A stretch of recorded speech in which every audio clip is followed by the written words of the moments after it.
My fiancé said, I unadopted your rescue dog. He didn't match our aesthetic for Instagram. I'd had him for 8 years. I replied, noted. Then I got my dog back, moved out, and took the ring I'd given her, family heirloom. When she posted about her stolen ring and animal control contacted her about illegal pet abandonment. I, 31 male, am sitting here with my dog Buster, sleeping at my feet, still processing what happened over the last 3 weeks. Needed to write this out somewhere, because my friends are tired of hearing about it, and honestly, I need strangers on the internet to tell me if I went too far. Met Madison, 27, 2 years ago, at a friend's engagement party. She was gorgeous, worked in digital marketing, had this whole lifestyle influencer thing going on Instagram with like 45k followers. Me, I'm a software engineer who posts maybe twice a year. But we clicked. Or I thought we did. I should mention Buster first. Found him 8 years ago behind a dumpster, when he was maybe 6 months old. Some kind of pit mix, missing part of his ear, scared of everything. Took months to get him to trust people. Now he's 65 pounds of pure love. Follows me everywhere. Sleeps on my bed. Yeah, I'm that guy. He's not pretty by Instagram standards. Scarred ear, crooked tail from a break that healed wrong, goes gray around his muzzle now. But he's my boy. Madison moved in with me about a year ago. She tolerated Buster at first, even posted some look at me being a dog mom content, but gradually started making comments. He sheds so much. He's ruining the aesthetic of the living room. Can't we get him groomed to look cuter? 2 months ago, I proposed. Used my grandmother's ring that my mom gave me. Nothing fancy, just a simple gold band with a small sapphire. But it meant everything. She said yes. Immediately started planning this whole Instagram perfect wedding. Then 3 weeks ago, I came home from a work trip a day early. Wanted to surprise her. House was quiet. No Buster running to greet me at the door. My stomach dropped. Madison.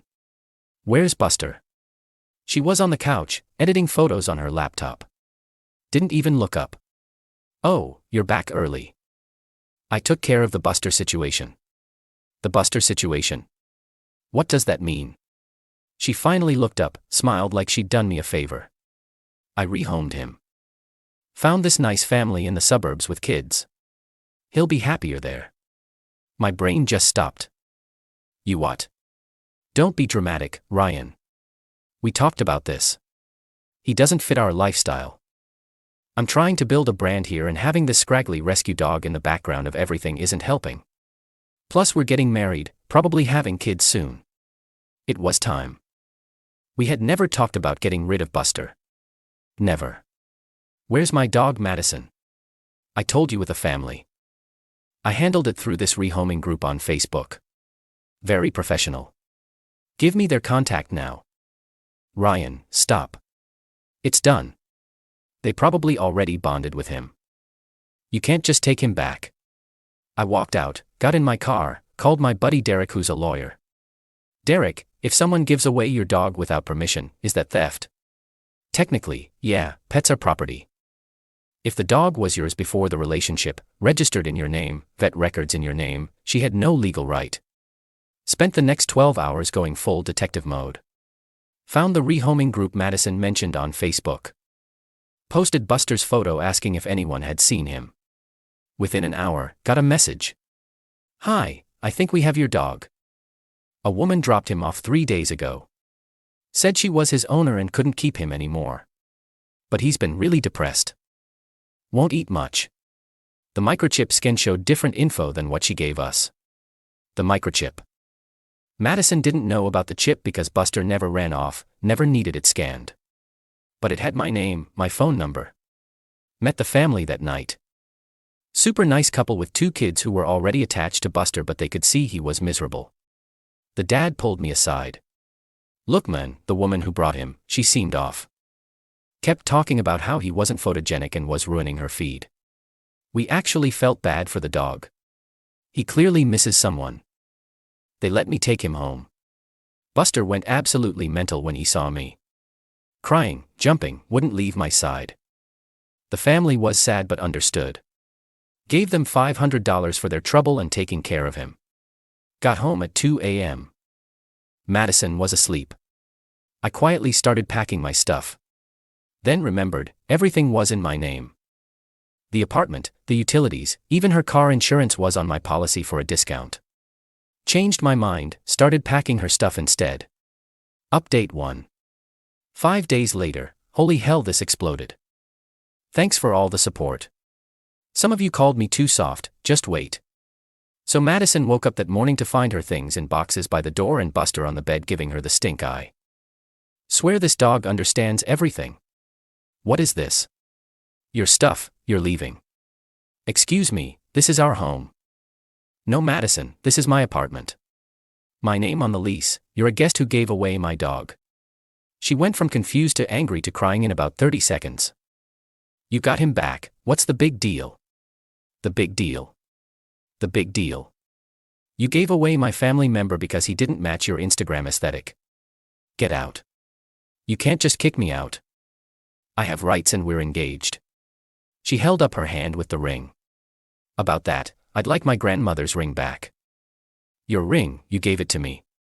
As part of a marriage agreement, which is over. That's a family heirloom. I want it back. She laughed. Actually laughed. Good luck with that. It's mine now. Maybe I'll sell it since you're leaving me homeless. Here's where it gets interesting. Remember Derek, the lawyer? He'd already prepped me. Madison, in this state, an engagement ring is a conditional gift contingent on marriage. No marriage, ring goes back, especially since it's a documented family heirloom. Your choice, give it back now or I file a police report for theft of the ring and Buster. You wouldn't dare. Try me. She ripped the ring off and threw it at me. Hit Buster instead. He was fine, just confused. Then the real meltdown started. You're destroying my life over a stupid dog. That's when I pulled out my phone and started recording. Madison, you gave away my dog without permission. That's theft.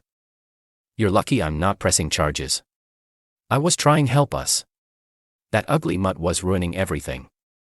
Do you know how many brand deals I've lost because of him photobombing? He's literally costing me money. There it was. On video. She called her mom to pick her up.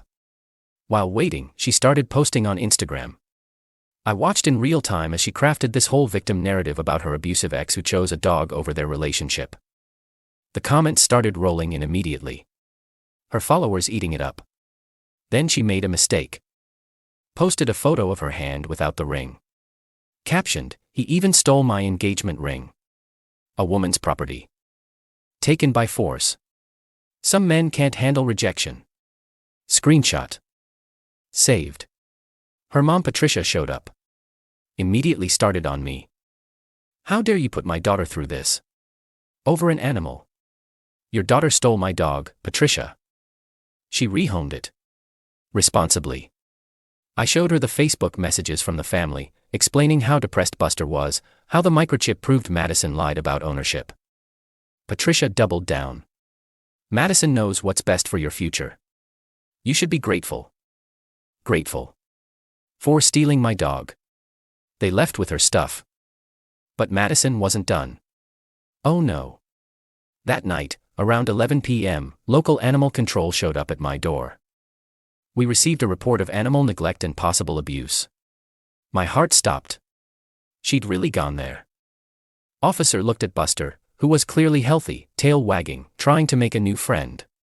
Sir, can you show me proof of ownership and vet records? Showed them everything. 8 years of vet records, all current. Microchip documentation.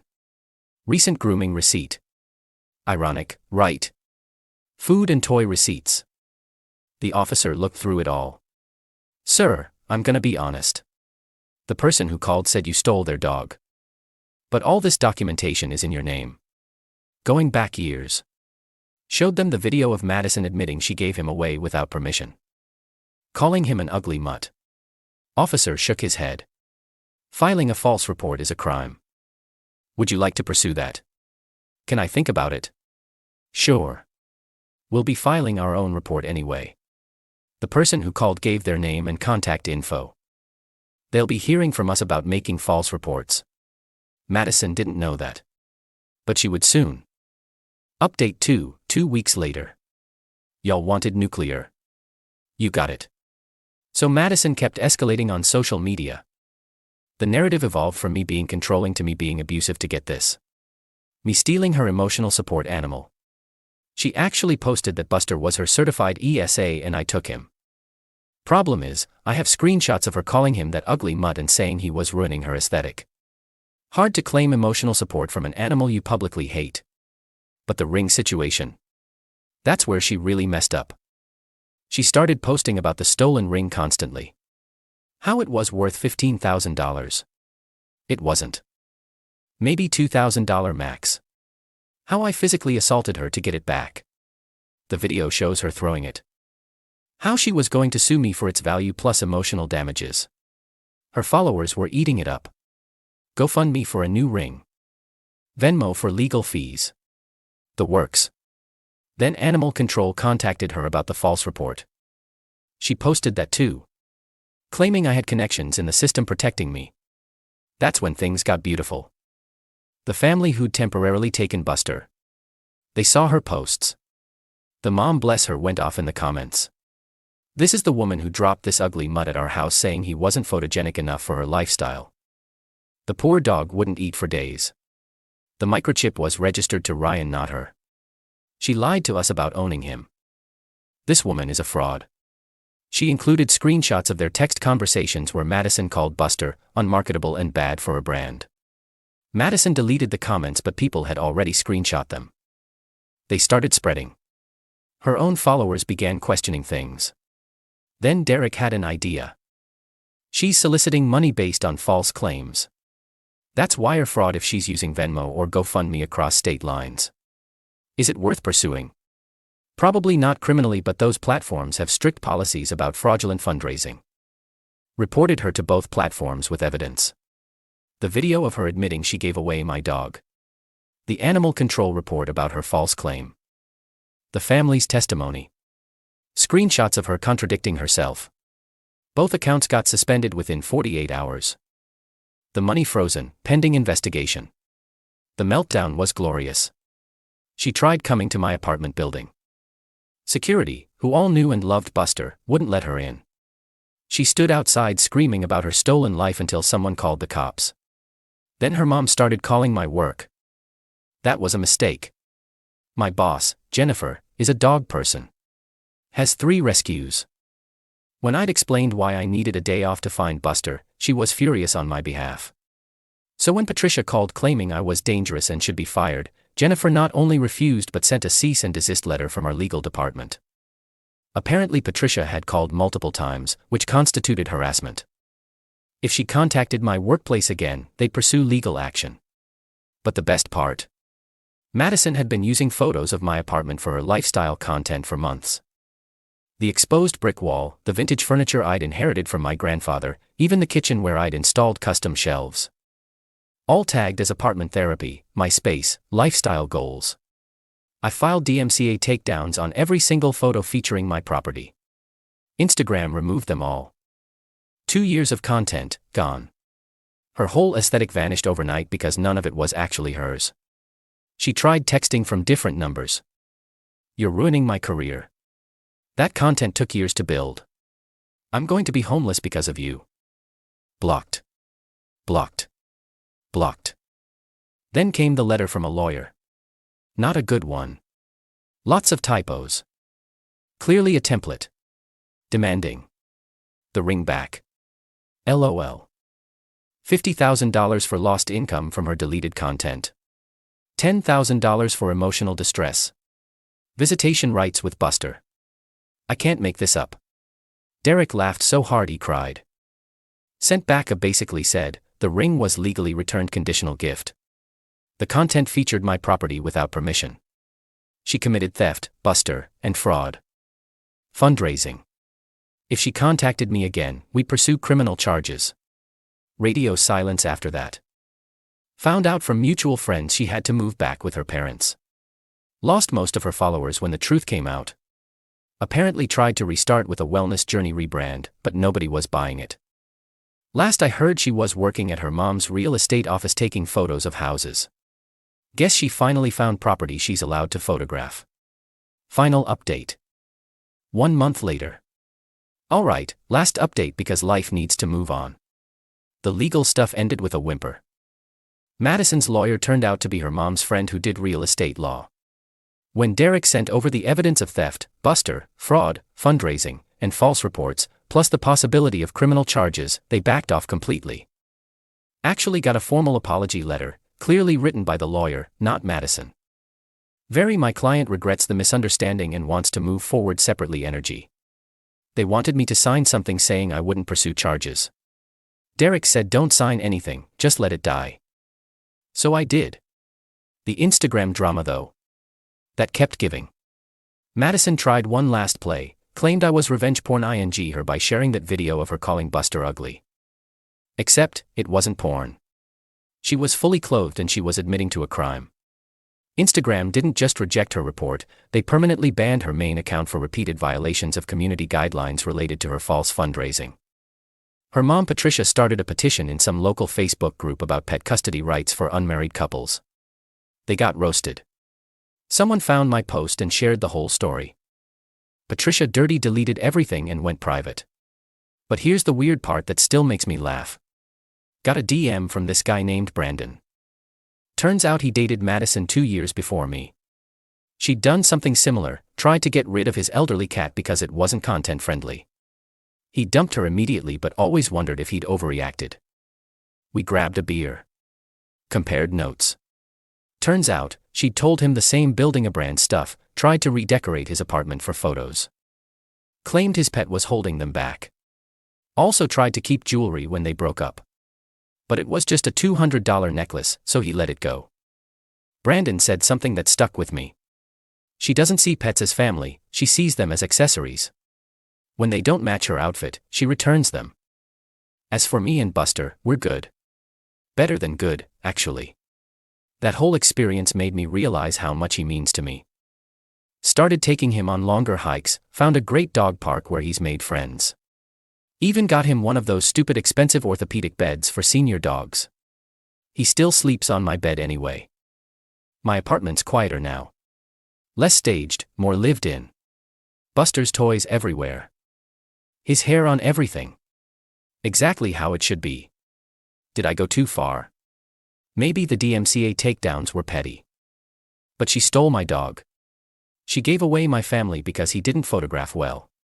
She tried to destroy my reputation when I held her accountable. So no, I don't feel bad. I feel relieved. Oh, and that grandmother's ring. Gave it back to my mom for safekeeping.